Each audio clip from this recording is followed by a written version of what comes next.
Oh, you would should, Ms. McHugh. May it please the court, my name is Marilyn Beckew and I represent the state of Florida. I'd like to reserve 2 minutes for rebuttal, please. The trial court's order in this case, suppressing the statements of Mr. Garwacki and Ms. O'Connell, misapplies the law, reaches factual conclusions not supported by the record, and in some instances simply applies the wrong law. Now, the court did recognize the Ramirez factors in determining whether or not these two individuals were in custody. The problem is that although the court recognized those factors, for 3 of those 4 factors, the court relied heavily on this notion that the detectives circumvented the requirement of giving Miranda.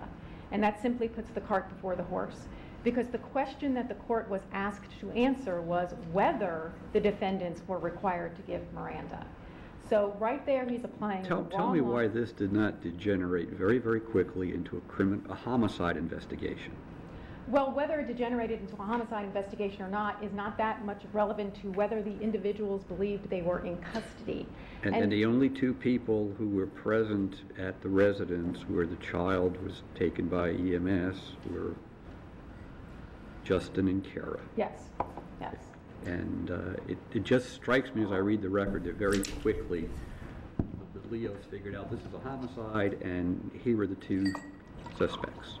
Well, and I'm not sure that that's an incorrect statement, Your Honor, but the question really is what did they convey to Mr. Garwacki and Ms. O'Connell about what their suspicions were? And when you look at the tape, they're in Mr. Garwacki's face right from the beginning.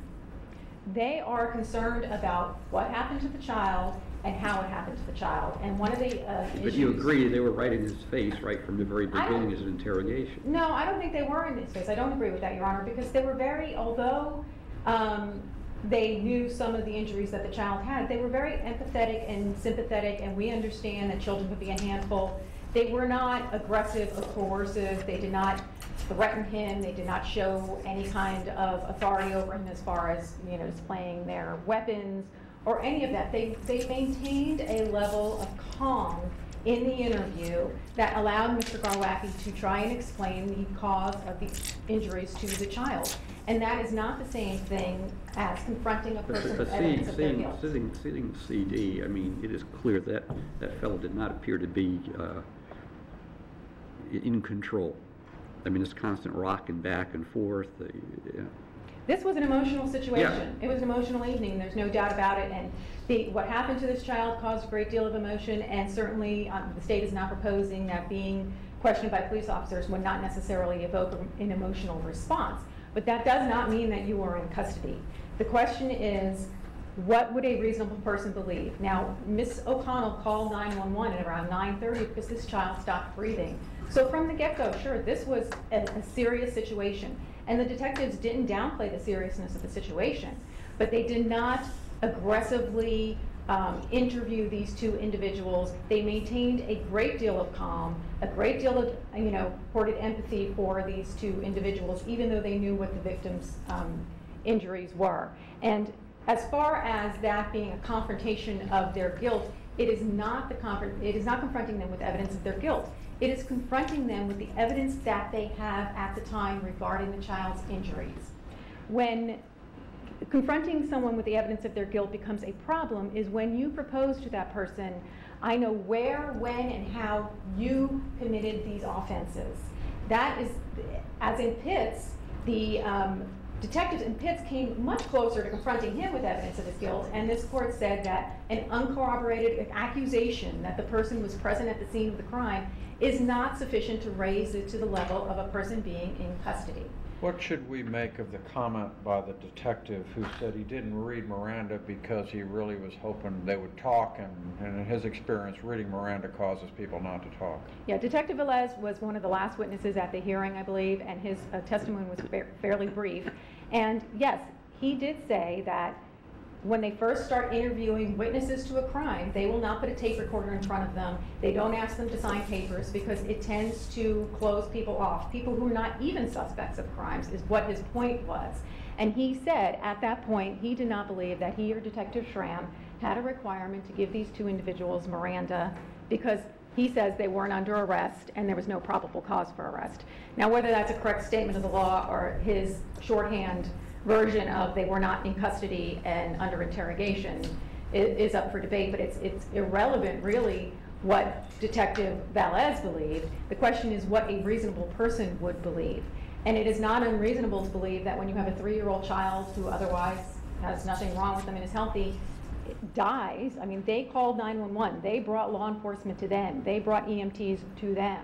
That the detectives or anyone in the Sheriff's Department, law enforcement, would want to ask you some questions about what may have happened to this child. But by the time the interrogation of Mr. Garwicki in specific, I mean, the detectives knew that this was far more than just a healthy 3-year-old boy who just for no reason died. Absolutely. They had a lot of information about the nature and extent of some serious injuries. You know, I don't know if, they certainly had information about the nature and extent of the injuries, yes, because by the time they got to CID, they did have some they knew the child had died. And they had some information about the injuries that were at that point knowable, because there was no autopsy at that point, you know, so there was a limited amount of information. And the fact... They knew this was a homicide by this time. Well, they may have. I mean, they don't come out and say that, but they do know that there is a serious issue here because we have a 3-year-old child who has died. And they want to get... With other serious injuries. Yes. And this happens in a home where only 2 people are present. And those are the 2 people they take to CID. Yes, Your Honor. And the state is not proposing that the detectives did not have some suspicion that these 2 individuals may have caused the injuries that resulted in the child's death. But the question is, the court made a determination that they were being interrogated, and the state doesn't necessarily take any issue with that there was an interrogation going on. The real question is whether or not these 2 individuals were in custody, whether they reasonably believed that their freedom of movement was restrained to the extent of an actual arrest. And that is when, if you look at those CDs of these interviews, sure, they are being asked to explain these injuries and what may have happened to the child, but they are not restrained. They are not threatened. Ms. Garwacki is apparently cold and she gets a blanket or some clothing or something that they had around to cover her legs because she's chilly. She has water. Some of the factual determinations in the order that are erroneous include that the deputy who had driven Ms. O'Connell to the station was left in the break room to quote-unquote monitor the defendants, and that is not what the testimony reveals. The deputy testified that he arrived at the CID and that they walked into the break room. Now, the break room has a door that goes outside to the parking lot and a door that goes into the interview rooms. Those are the doors that need the car to get in. Those are secured areas.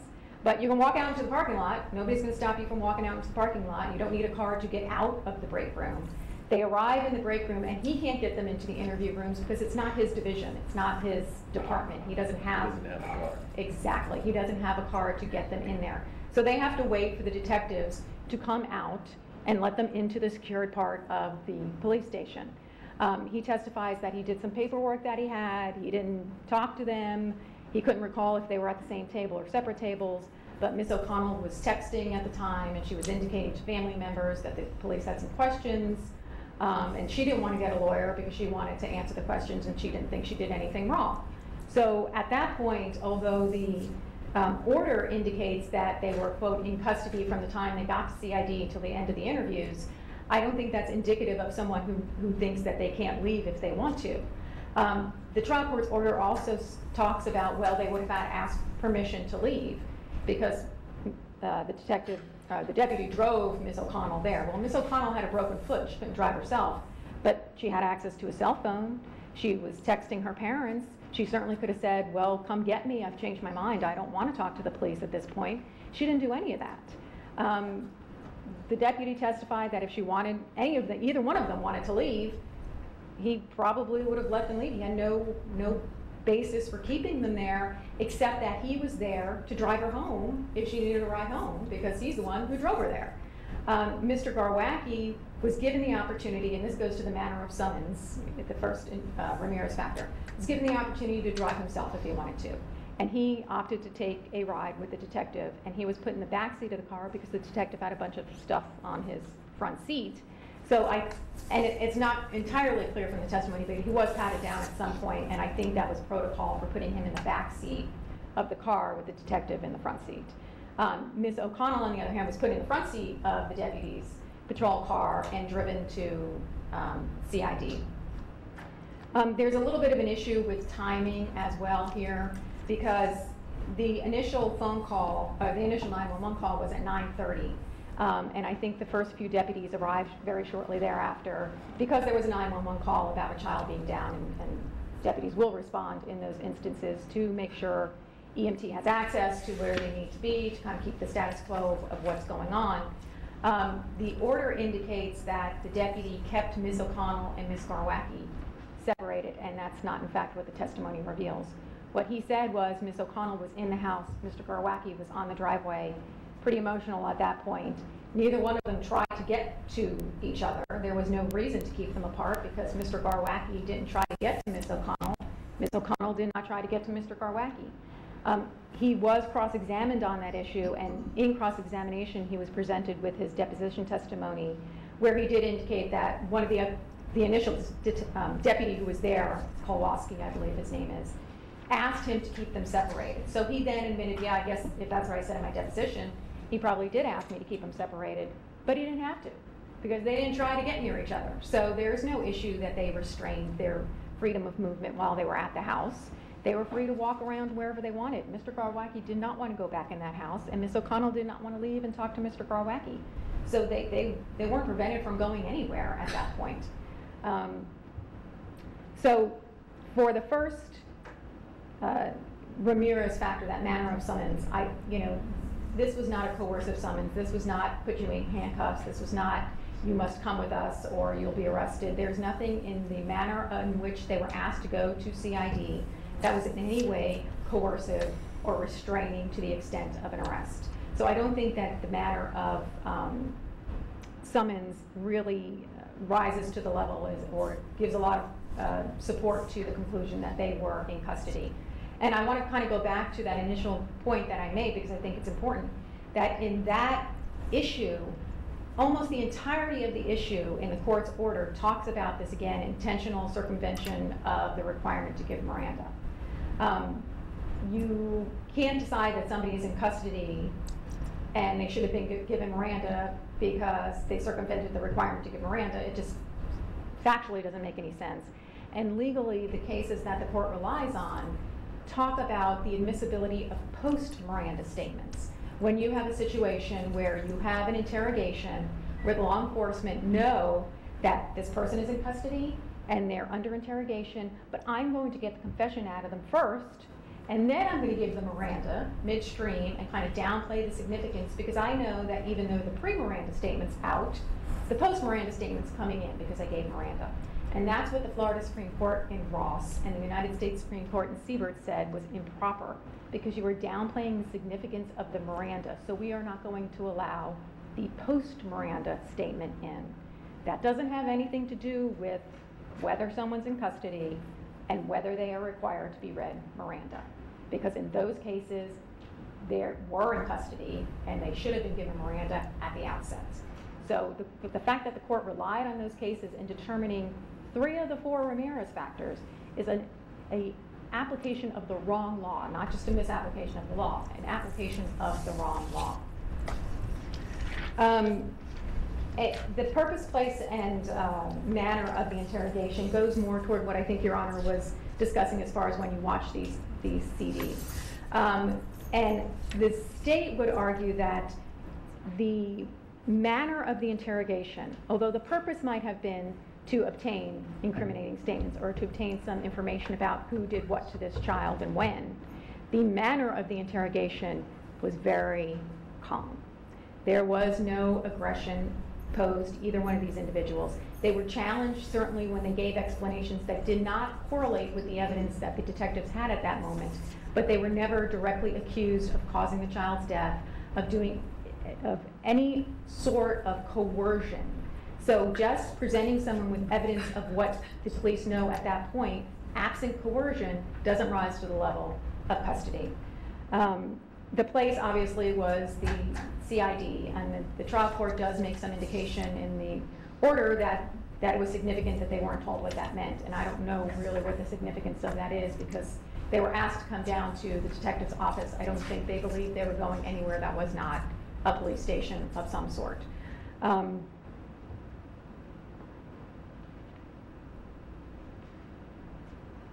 again, these issues sometimes meld into one another, but the confrontation with evidence of guilt, I think, was something, again, that the trial court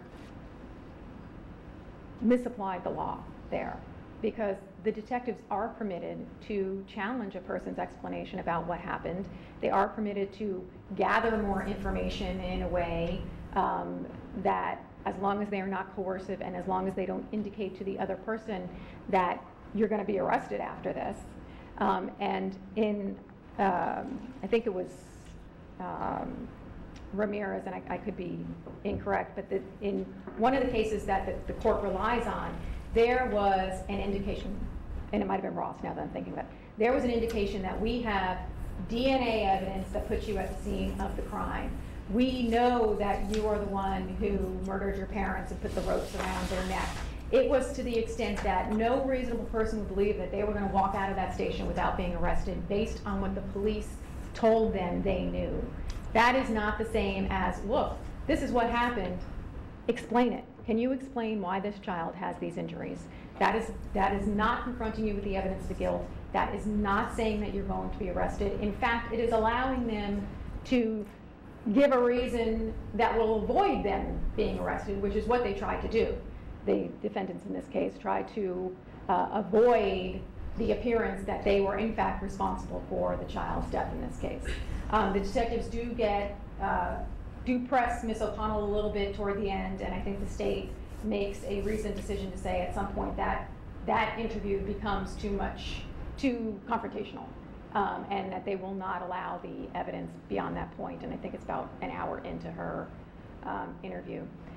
The trial court also talks about this post-arrest statement and why that is relevant to what they believed pre-arrest, I don't know. And it is another problem with this order because he talks about them being confronted with evidence of their guilt at this post-arrest statement. The state said, we're not introducing that.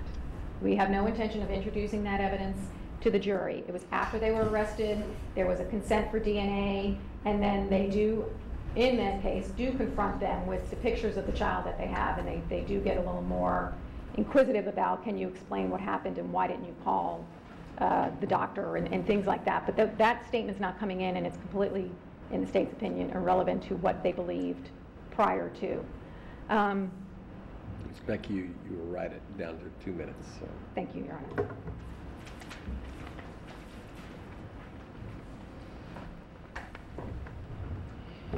Good morning, may it please the court. I'm Chris Grillo. I represent Carol O'Connell. My co-counsel and I have agreed to divide our time into 10 minutes each, so I will try to keep my comments within the 10 minutes. I would like to address the court about what first began when Miss O'Connell observed the child stop breathing, and unfortunately no one ever saw the child or observed or reported the child was ever breathing again. So I think the court can clearly infer that the child was deceased, unfortunately, before the paramedics arrived. In any event, Ms. O'Connell directed Mr. Garwacki to call 911. He's not breathing, seeking medical attention. Mr. Garwacki made the call at 9:42. Deputy Santiago arrived. I don't mean to interrupt you, but we have a good handle on the facts here. And okay. I have a question that I really kind of would like to get to, if you Surely. don't mind. Based on the facts, as we all know them to be, this tragic incident where this child died, the parents were the only custodians of the child at the time. Based on those facts, would any set of parents believe they were free to leave if they were taken down to the criminal investigative unit of a law enforcement agency, which is a highly secure agency, and we're going to be asked questions about what happened that caused the death of the child? Would any parents or ever think that they were free to leave and they were not in custody? No, sir. And clearly that's the gist of the case. And explain that hypothetical situation. Sure. And contrast it to what we have here. Well, What you have here is you have the police arrive, as the court well knows, and they observe Deputy Caban, Deputy Santiago, the other officers all observe the deceased child in the ambulance or being taken to the ambulance. They observe that the child is injured, that has suffered some type of physical trauma, and the child is unresponsive. So the police know from the time they first arrive that not only is the child deceased, but that the child is deceased at the hands of someone. It's a homicide, as the court earlier indicated. At that point, the detectives then, the deputies then begin to interview, for instance, my client. She was interviewed twice. And after the first interview by Deputy Caban is then advised to keep the parties separate. Deputy Caban testified, as the AG said, that he did keep them apart. They were kept apart. There was certainly some element of control there. Then another deputy arrived, Deputy Benjamin. He interviewed O'Connell a second time, told him the same story she told the first time. They're still kept apart. Later on, other detectives arrived. There's a very strong police presence in the house, including Deputy Kowalski, Corporal Wright, and whoever arrived. And then the homicide detective Schramm arrives, and the child abuse investigator Detective Velez arrives. So there's an enormous police presence in the house, as the court is indicating. They have taken over the house. They are going in and out of the house at will. There is, the court in one of its prior cases, Koretsnik, I think is it, I cited in my brief, talked about the home being the most secure place anybody would feel comfortable. And the police have taken that all away from them by constantly going in and out of the house. There's never any real description of any officer ever asking for permission to go into the house, which is... That's not an issue here. I don't know how that goes to whether there's a well, I think it is in a sense that it's... You're arguing that they were beginning to feel in custody even at the house. Correct, sir. They had no... It's not a Fourth Amendment case. You're right, sir. But I think that with the overwhelming police presence in their home, and they're kept apart, any reasonable person, as the court has inferred, would have felt that they were in trouble, they were going to be in custody. Then my client, Tara O'Connell, is taken down to CID, where you've heard all the testimony about how a secure area it is. The argument has been made that she could have left.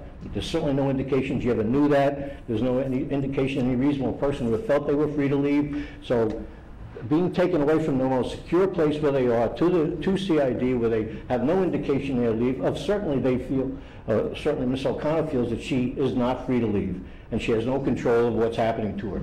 And the situation escalates after they speak to the co-defendant, where in his statement, he not only implicates himself, but he also implicates Ms. O'Connell in aggravated child abuse. They certainly have probable cause for the arrest based on his statements and the injuries that they've observed and been told about. There's certainly probable cause to arrest for child abuse, neglect of a child, a number of different charges. They have probable cause to arrest both of them before they speak to Ms. O'Connell. So now I would submit she probably doesn't know that, but you can tell that they know that, and it's obvious from the questioning of Ms. O'Connell by Detective Schramm that she knows she's the target of the investigation. He, at some point in time, tells her, you have to tell me the truth. They confront her with evidence of guilt a number of different times, and who caused the injury.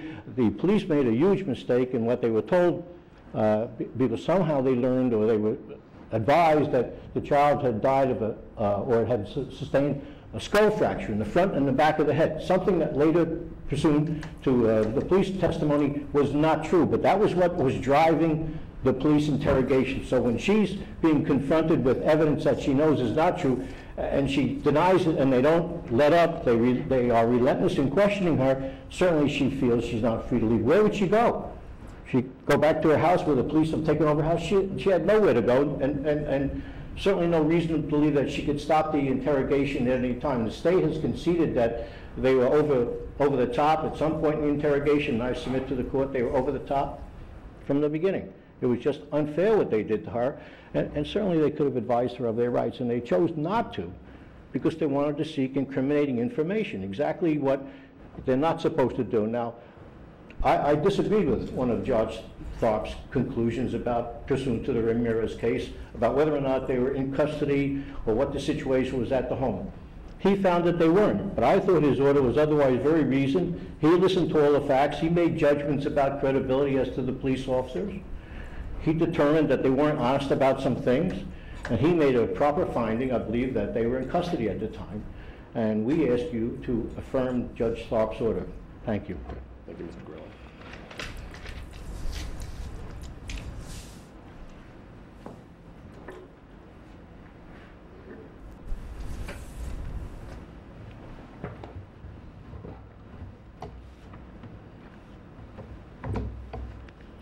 Good morning, and may it please the court. My name is Elisa Smith, and I represent Justin Garwacki. The trial court's decision below was correct.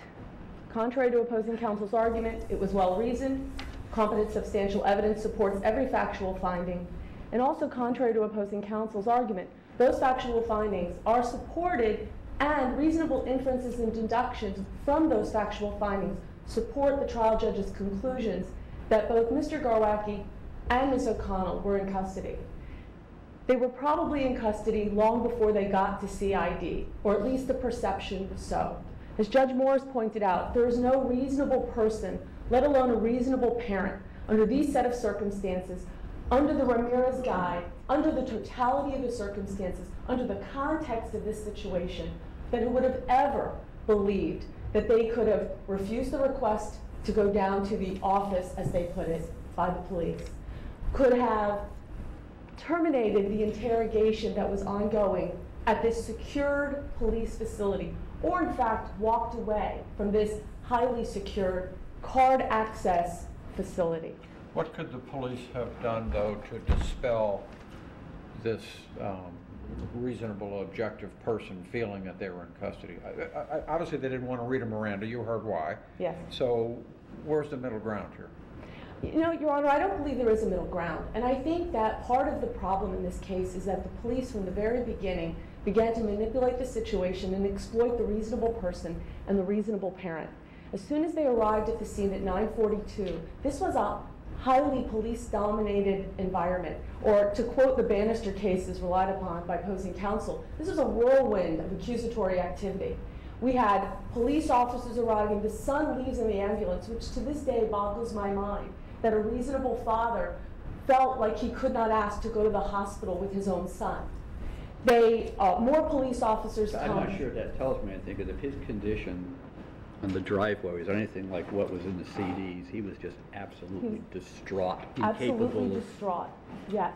And detectives arrived, and then at 10 o'clock, these detectives know that JT died. And this is why I think there is no common ground. They knew at 10 o'clock, almost 15 minutes after they left that scene, that this child had died. They waited 2 hours before they told my client that his son was dead. 2 hours he sat in that driveway by himself, rocking back and forth, crying. There's uncontroverted evidence that my client was destroyed by this situation. They waited, and they waited till midnight. And then they went up to my client and they said, "Your son died. Can we ask you questions?" Honestly, a reasonable person in that situation was even more devastated than when his son was taken away in an ambulance 2 hours before. Then when they couldn't get any information from him because he was further distraught emotionally, then they said, "Would you be willing to come down?" I can't even imagine what his answer was. We saw what his answer was on the CID tape when 3 minutes in they say, "You're here voluntarily, right?" "Uh-huh." "Yes." As he's rocking back and forth. From the moment these police arrived, they exploited the reasonable person's response. That's why there's no common ground. And they took them away. He separated from his girlfriend who's in the home. He separated from his other daughter. He goes down to the police station. And as he's in this police station where they're walking them in, they're sitting in a break room, there's no testimony that these two people ever communicate. And I'm sorry, I don't find it reasonable that the prosecutor suggests that this officer just happens to be in the break room, sitting there doing work. He's monitoring their activity, and any reasonable person in that situation would have perceived that they were being monitored, one taken out, one left, and so forth and so on. And obviously you've watched the tape. As soon as they're in that room, the two seasoned, experienced detectives, one a child abuse detective and the other a homicide detective, sit situationally in this very small room with their backs to the door and my client in front of them. So the only way he could leave that room is through those two police officers. No reasonable person. This court's cases, the Florida Supreme Court cases, suggest that no reasonable person, under these contextual totality of the circumstances, would have felt free to walk out of this crime investigation department or terminated that interrogation. What's also interesting and very similar, nuanced at least, with the Ross decision, my client, sitting in that room, rocking back and forth and crying when they left the room, asked to smoke a cigarette. And they said no. There's no smoking in this building. They didn't say you can go outside to smoke that cigarette. They didn't say, sure, we'll bring you somewhere. They just said, no, there's no smoking in this building. He felt like he needed to ask permission to smoke a cigarette. Very similar to in Ross, where he said he wanted to go outside to smoke the cigarette, and they said, no, you could smoke here. The trial judge came to the right conclusion. There's competent, substantial evidence to support. I'm not sure I understand the opposing counsel's argument that the trial judge employed the wrong standard. This is a very well-written order. I wish all of the orders I got were this well done. He does a complete background of what happened leading up to the 4 factors. He does evaluate whether they were informed, and he merges the 1st and 4th factors of Ramirez in his order, but he finds that the officers lack credibility, that they really weren't truly informing. And that deliberate delay, again, in Ross, is a factor, a legitimate factor, in evaluating a reasonable person. In this particular case, in my case, a reasonable father would have felt free. And finally, and probably most importantly, the 3rd Ramirez factor of confronting these individuals, particularly my client. I haven't watched the other video. He was absolutely confronted by evidence, far more than in Pitts. In Pitts, this court said that, yes, precedent is a guide, but it's probably less important in these highly unique factual situations. In this highly factual and unique situation, they allowed my client to talk, and then these seasoned officers said, and they threw down their pad and said, we don't believe you. We know, we've investigated these cases. This is not accidental. These injuries that we know about, and they go through and detail these injuries. This is very specific, unlike in the Pitts case, where it was general allegations of, we found you pawned some of these items, and TJ says you killed the guys. That's not what happened here. What happened here was they went through methodically all of the injuries on this little boy and said that these are not accidental. They showed them cell phone pictures of the little boy. This was extraordinarily confrontational. This was confronting this individual with suggestions that he was guilty of a crime, whether it be homicide, aggravated child abuse, or failure to protect his son. No reasonable person confronted with that kind of evidence would have ever felt free to leave. Judge Tharp reached the right conclusion. We ask that you affirm the lower court ruling. Thank you. Thank you. Thank you. Mr. Garwacki never asked to go to the hospital with his child. He was not prevented from going to the hospital with the child. He didn't ask to go. There's no evidence that he ever said, I want to go with my child in the ambulance to the hospital, and he was prevented from doing so. There is simply no evidence to support that. 35 minutes into Mr. Garwacki's interview, he says, I don't feel defensive at all. This is a man who's being coerced into making a statement. Is it emotional? Sure. But he says, I don't feel defensive at all. He's trying to explain what happened to the child.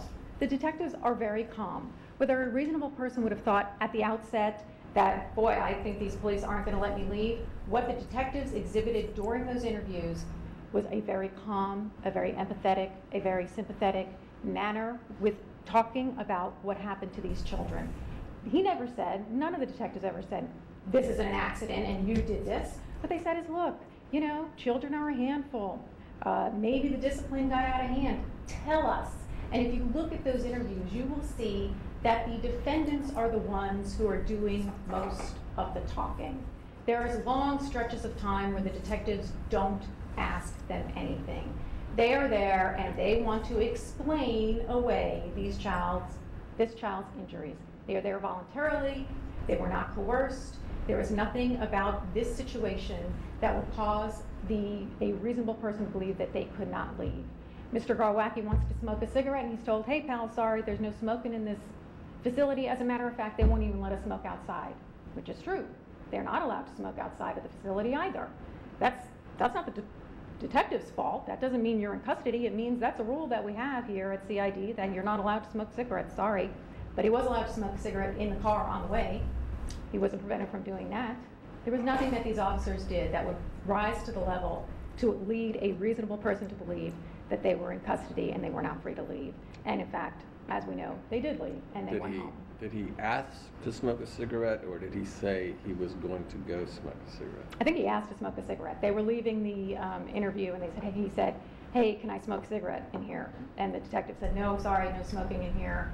And then I think he even said, can I go outside? And then the detective said, well, you know what? They don't even let us smoke outside.